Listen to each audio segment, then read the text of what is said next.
children, how are you? Hope all of us are doing good. Now the topic that we will study today is some natural phenomenon, and the things we will learn are lightning, transfer of charges, the story of lightning, lightning safety and earthquakes. Now, a natural phenomenon is an event that is caused by the natural process of the earth. मतलब कोई भी अर्थ का natural process, उससे अगर कोई काम होता है, इवेंट होता है, तो उसे हम natural phenomena कहते हैं. Volcanic eruptions, rain, snowfall and earthquakes are some examples of natural phenomena. A natural disaster is an adverse event resulting from natural phenomena of the earth, resulting in adverse effects such as loss of property and life. अगर अर्थ के जो natural phenomena है उनकी वजह से बहुत ज़्यादा बुरा असर पड़ता है लोगों पर और बहुत ज़्यादा जान और माल का नुकसान होता है, तो ऐसे इवेंट को नेचुरल डिज़ास्टर कहा जाता है. Floods, cyclone, tornado, lightning, earthquake, tsunamis and other geological processes come under natural disaster. तो इसमें क्या क्या examples हैं? Floods, cyclone, tornadoes, lightning, earthquake और tsunamis. Now the severity of a disaster is measured in lives lost, economic loss and the ability of the population to rebuild.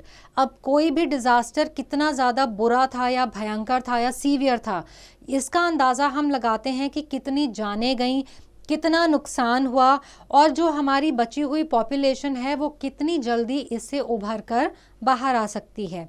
So events that occur in unpopulated areas are not considered as disasters. Let us look at lightning. Lightning is one of the most beautiful displays in nature. It is also one of the most deadly natural phenomena known to man. जब बिजली चमकती है ना, देखने में तो बहुत सुंदर लगती है, लेकिन ये एक बहुत ही ज़्यादा डेडली नेचुरल फिनोमेना है क्योंकि इससे बहुत ज़्यादा नुकसान होता है. You must have seen sparks or flashes of light while moving your fingers inside the blanket. अगर आप अपने ब्लैंकेट के अंदर फिंगर्स मूव करते हैं तो भी आपको कुछ स्पार्क्स नज़र आते हैं. You must have also seen sparks when plug is loose in its socket. Socket के अंदर प्लग अगर लूज है तो भी आपको स्पार्क्स नज़र आते हैं. So lightning is also an electric spark, but that one occurs on a large scale.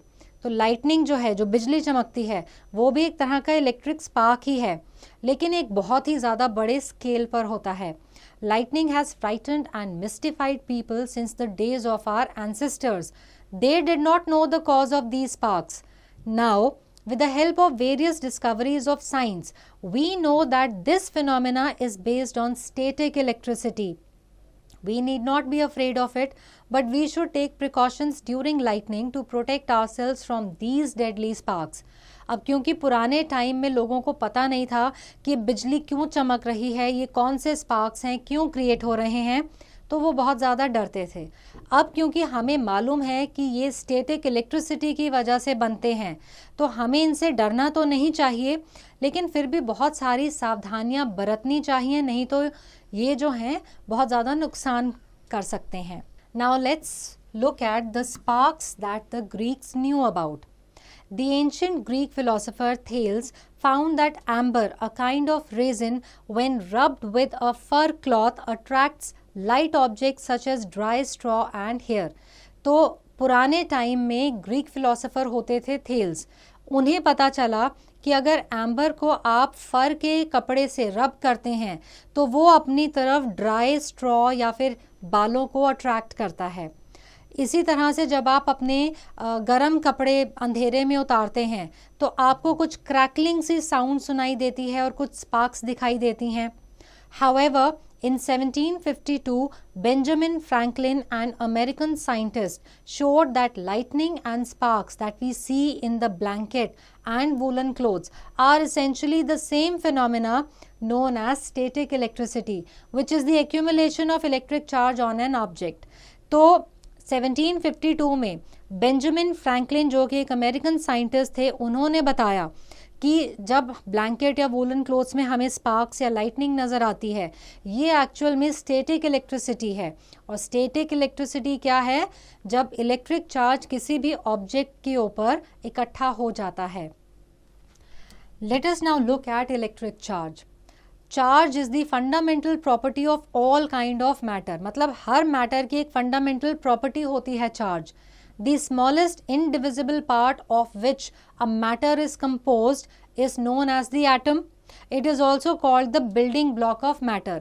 तो कोई भी matter यानी कि substance जो एक सबसे छोटे ब्लॉक से बना है उसे क्या कहा जाता है? एटम. मतलब जितने भी हमारे आसपास हमें चीज़ें नज़र आती हैं वो सभी एटम से बनती हैं. तो एटम को हर चीज़ का बिल्डिंग ब्लॉक भी कहा जाता है. एटम जो है इसके 3 सब एटॉमिक पार्टिकल्स होते हैं, प्रोटॉन्स, इलेक्ट्रॉन्स और न्यूट्रॉन्स. इलेक्ट्रॉन्स जो हैं वो एटम के अंदर मूव कर सकते हैं. जो इलेक्ट्रिक चार्ज है ये इन्हीं सब एटॉमिक पार्टिकल्स की प्रॉपर्टी है, स्पेशली इलेक्ट्रॉन्स और प्रोटॉन्स की. अब इनकी वजह से जो है वो इलेक्ट्रोस्टैटिक फोर्स एक्सपीरियंस किया जाता है. इलेक्ट्रॉन्स जो हैं वो नेगेटिव चार्ज हैं, प्रोटॉन्स जो हैं वो पॉजिटिव चार्ज हैं और न्यूट्रॉन्स का कोई भी चार्ज नहीं होता. जनरली जो इलेक्ट्रॉन्स और प्रोटॉन्स हैं वो एक एटम के अंदर इक्वल नंबर में होते हैं. अब क्योंकि ये इक्वल नंबर में होते हैं और ऑपोजिट चार्जेस होते हैं तो एटम का अपना कोई एक नेट चार्ज नहीं होता, वो न्यूट्रल रहता है. इसीलिए जो ज़्यादातर ऑब्जेक्ट्स हैं वो हमें इलेक्ट्रिकली न्यूट्रल स्टेट में नज़र आते हैं. Now let's look at charging by rubbing. How do you think we charge an object? A method through which we can charge the object is rubbing. When two neutral objects are rubbed together, they get small amount of charge on them.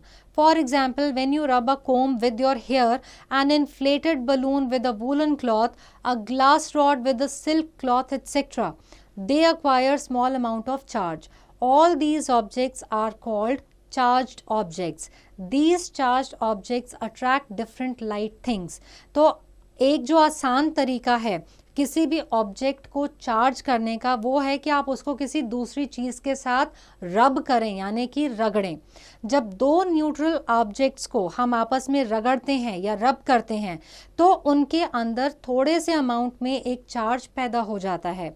जैसे कि अगर आप कंघी को अपने बालों से रब करते हैं या फुलाए हुए गुब्बारे के ऊपर आप ऊनी कपड़े से रब करते हैं या एक ग्लास की रॉड को सिल्क के कपड़े से रब करते हैं, तो ये जो ऑब्जेक्ट्स हैं इनमें थोड़े अमाउंट में चार्ज डेवलप हो जाता है.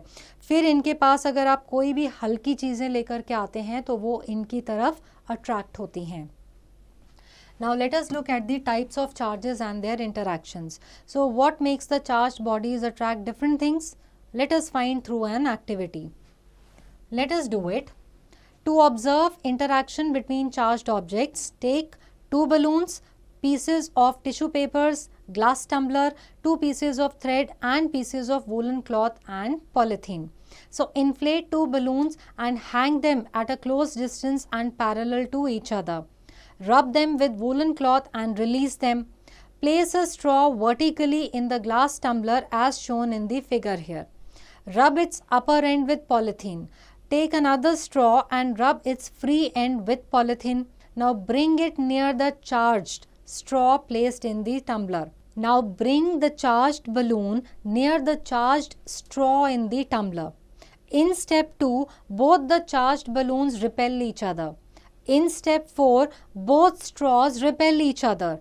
And in step 5, the charged straw gets attracted to the charged balloon.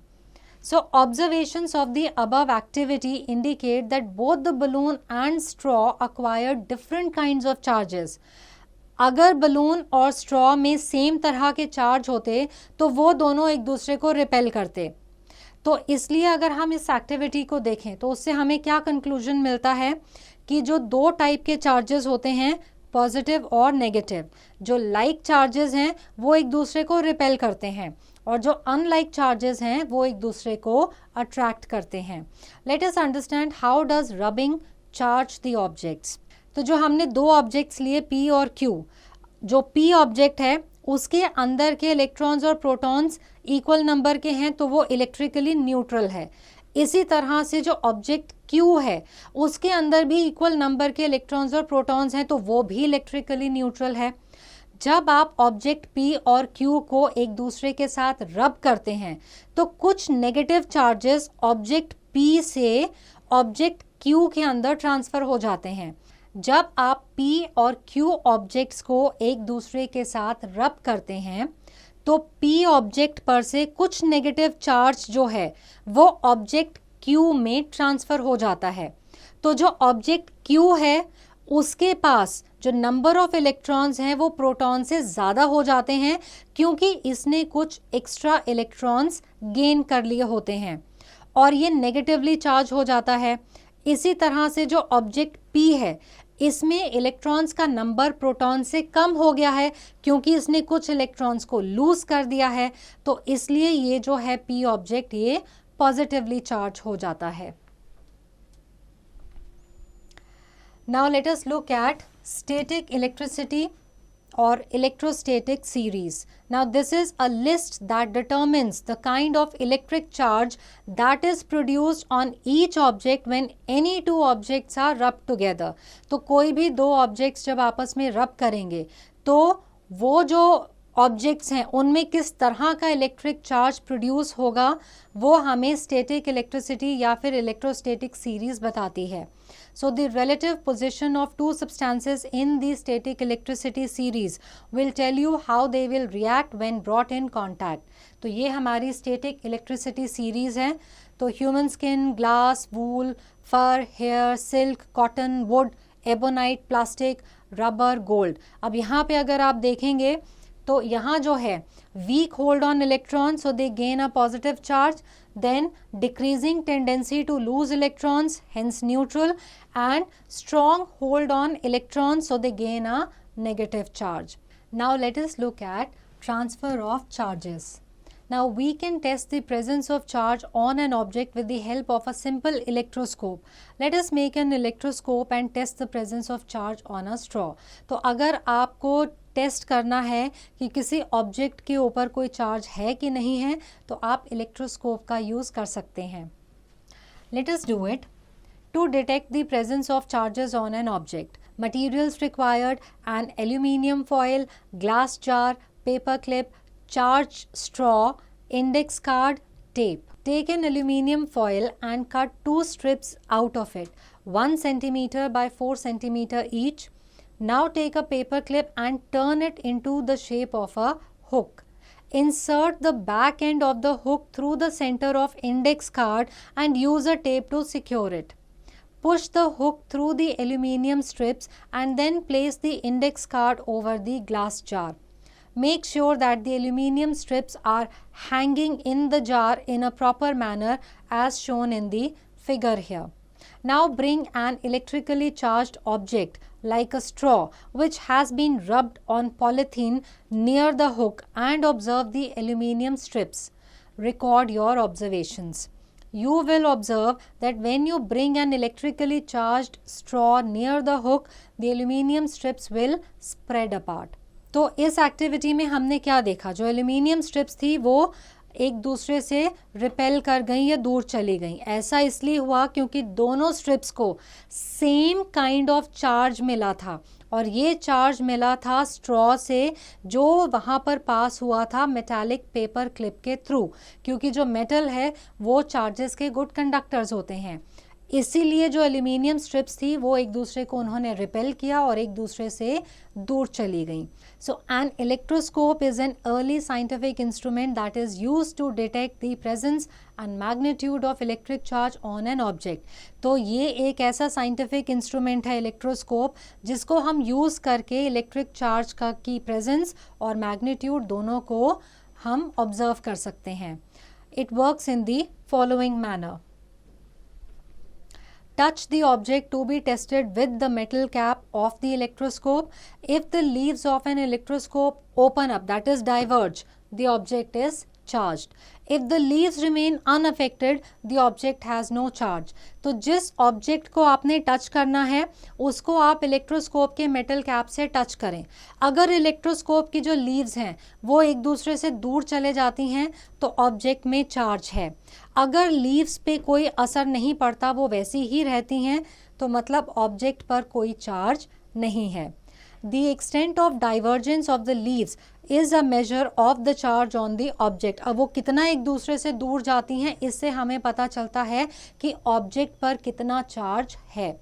जिस ऑब्जेक्ट पर बहुत ज़्यादा स्ट्रॉन्ग चार्ज होता है वहाँ पे जो लीव्स हैं वो बिल्कुल एक दूसरे से ऑपोजिट डायरेक्शन में चली जाती हैं। The leaves of an electroscope collapse as soon as we touch the metal cap with our hand because the leaves of the charged electroscope transfer charge to the earth through our body.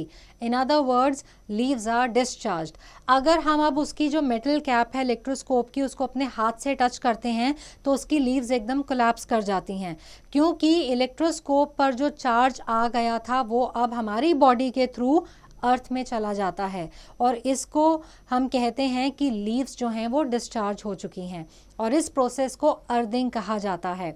तो जिस process से हम किसी charged object का जो charge है उसको अर्थ की तरफ डाइवर्ट कर देते हैं या ट्रांसफ़र करते हैं, उस प्रोसेस को अर्थिंग कहते हैं। Now let us look at the story of lightning. Lightning तो एक नेचुरल फिनोमेना है, ये स्टैटिक इलेक्ट्रिसिटी पे बेस्ड है।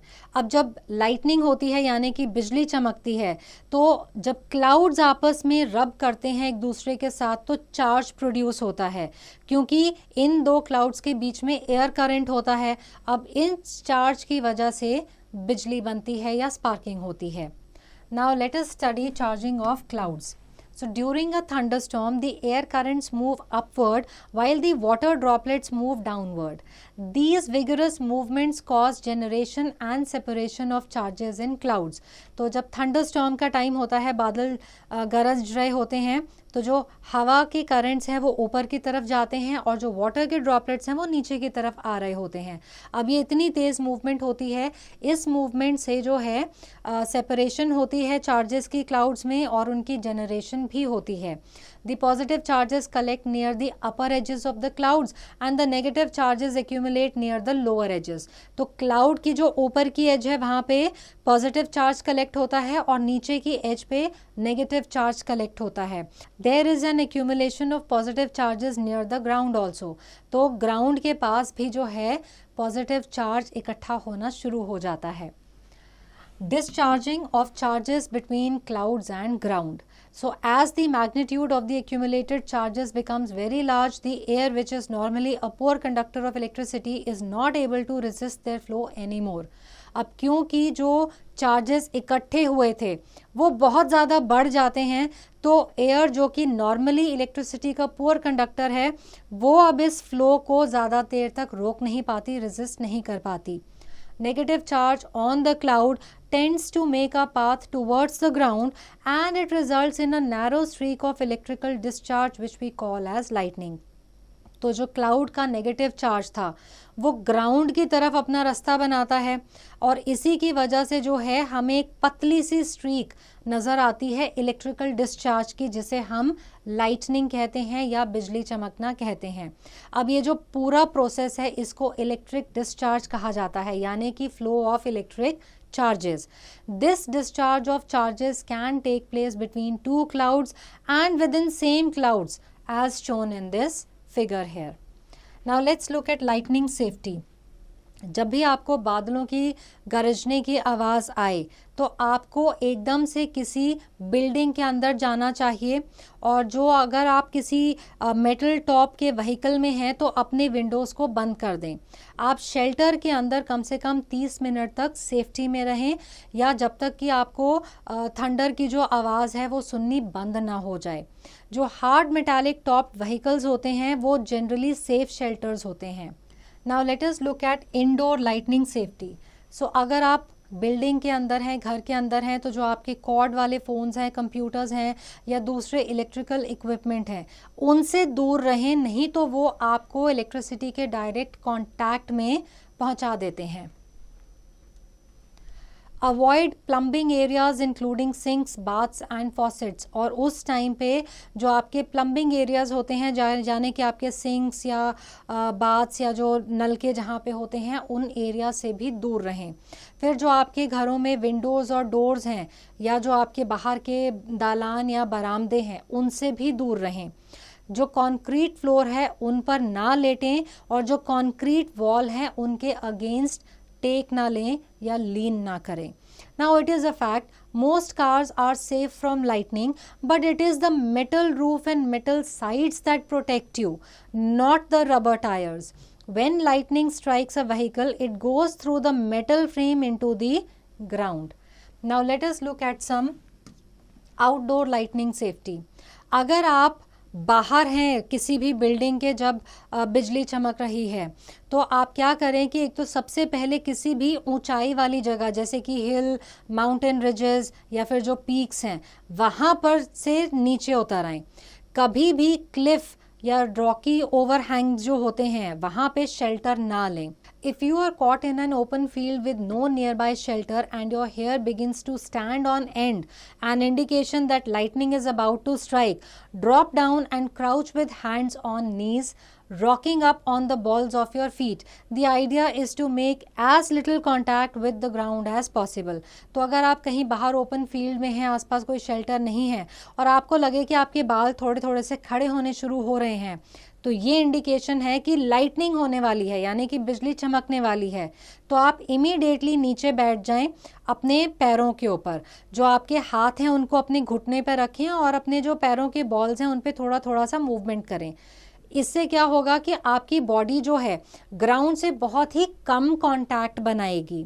फिर कभी भी आप ग्राउंड पर लेटे नहीं या अपने हाथों को ग्राउंड पर ना रखें.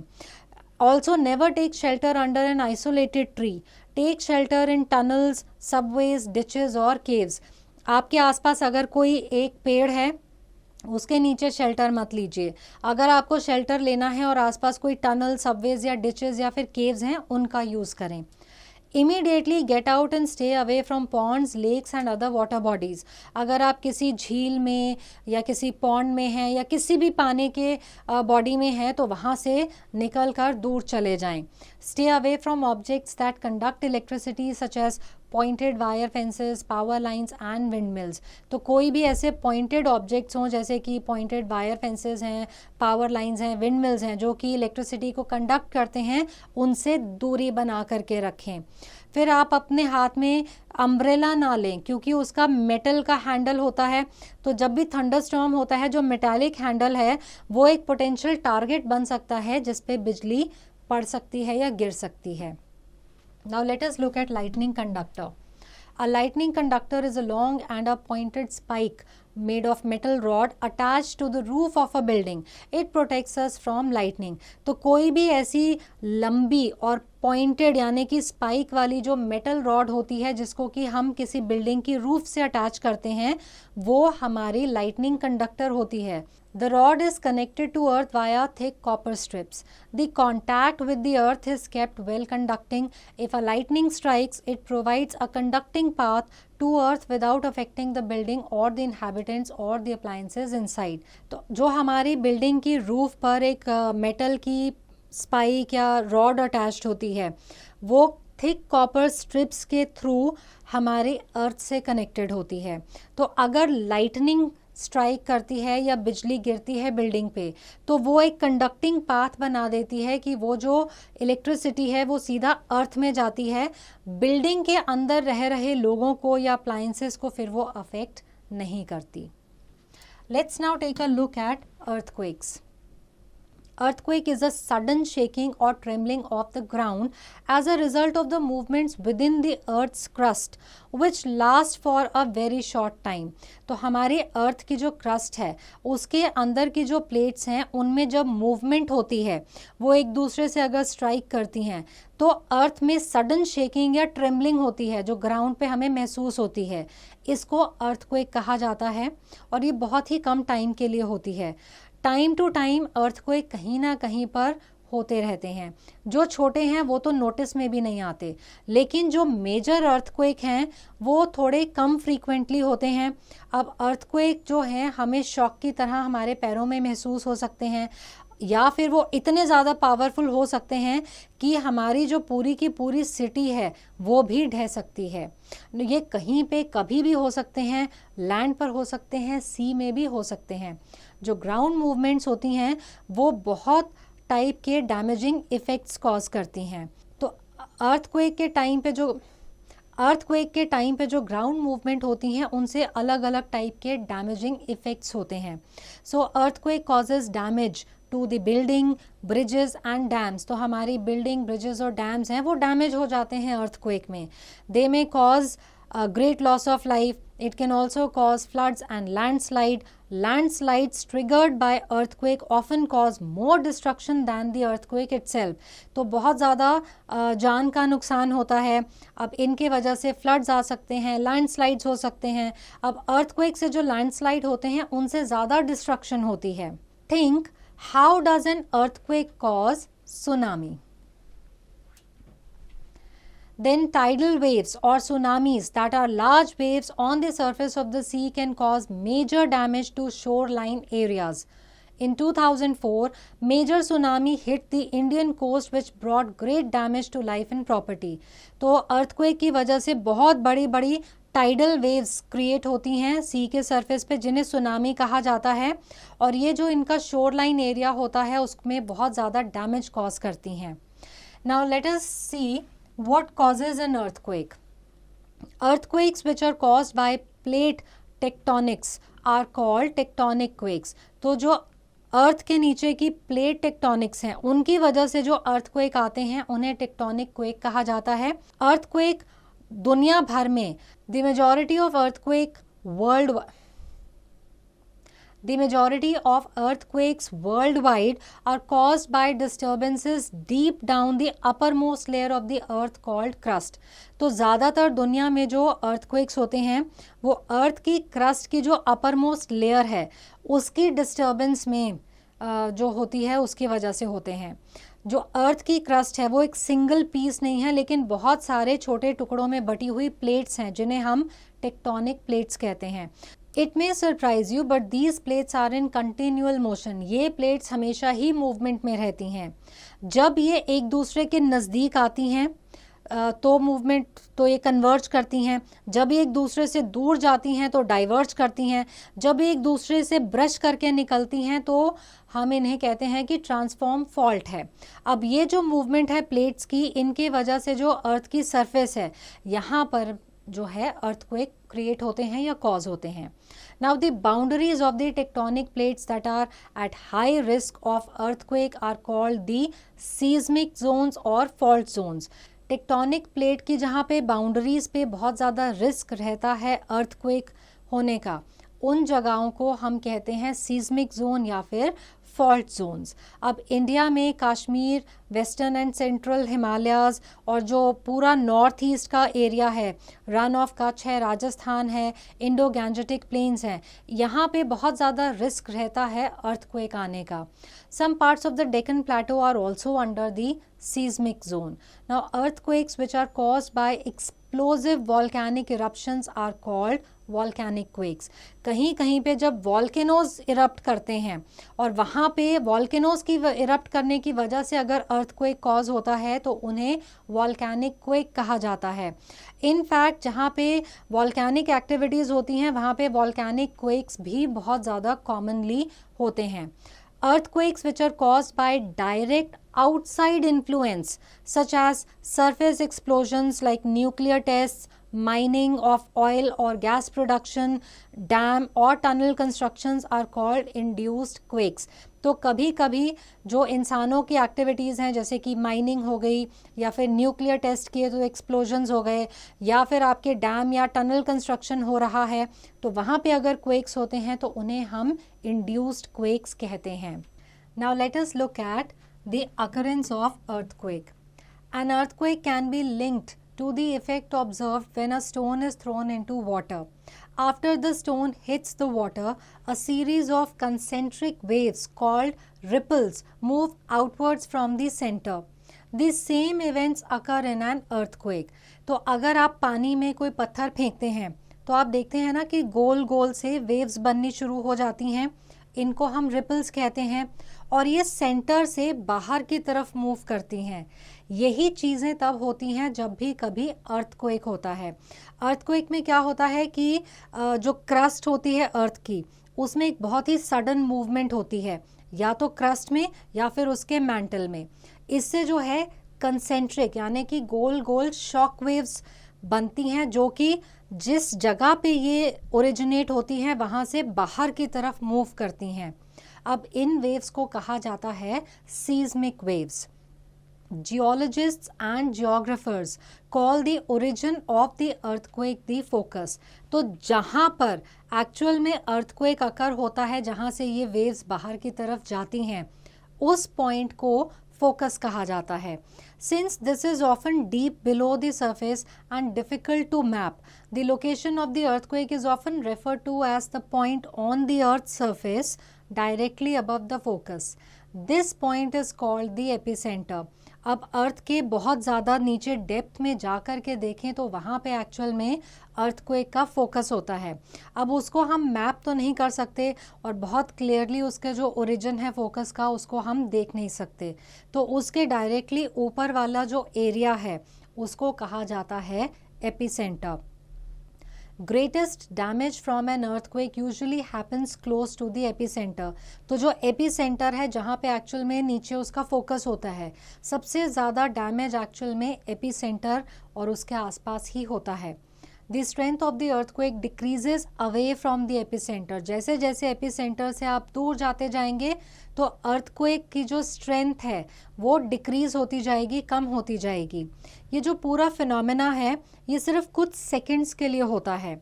जो स्ट्रेंथ या फिर मैग्नीट्यूड होती है सीस्मिक वेव्स की या शॉक वेव्स की, वो डिटरमिन करती है कि कितना ज़्यादा डैमेज कॉज होता है। Now let's look at measuring an earthquake. Seismic waves can be accurately recorded by an instrument called seismograph। तो सीज्मोग्राफ जो इंस्ट्रूमेंट है उसके ज़रिए हम सीज्मिक वेव्स को रिकॉर्ड करते हैं। जो डिस्ट्रक्शन कॉज होती है अर्थक्वेक की वो डिपेंड करती है बहुत सारे फैक्टर्स पे। सबसे पहला फैक्टर जो मेजर है वो है intensity. Geologist usually express the intensity of an earthquake in terms of its magnitude on a scale known as the Richter scale। तो ज़्यादातर जो अर्थक्वेक की इंटेंसिटी है वो उसके जो मैग्नीट्यूड है उसको हम रिक्टर स्केल पे एक्सप्रेस करते हैं। The Richter scale named after doctor Charles F Richter is the scale used for measuring the strength of an earthquake in terms of the amplitude of its seismic waves. तो Richter scale जो है इससे हम seismic waves जो earthquake की हैं उसके amplitude को मेजर करते हैं। This scale is not a simple scale. The greater the magnitude, the stronger is the earthquake. On this scale, an increase of 2 in the magnitude means 100 times more destructive energy. तो ये बहुत ही simple सा scale नहीं है। अगर इस scale में मान लीजिए 2 पॉइंट की इंटेंसिटी इंक्रीज होती है तो जो डिस्ट्रक्टिव एनर्जी का मैग्नीट्यूड है वो 100 टाइम्स ज़्यादा होता है। Now let us see protection against earthquakes.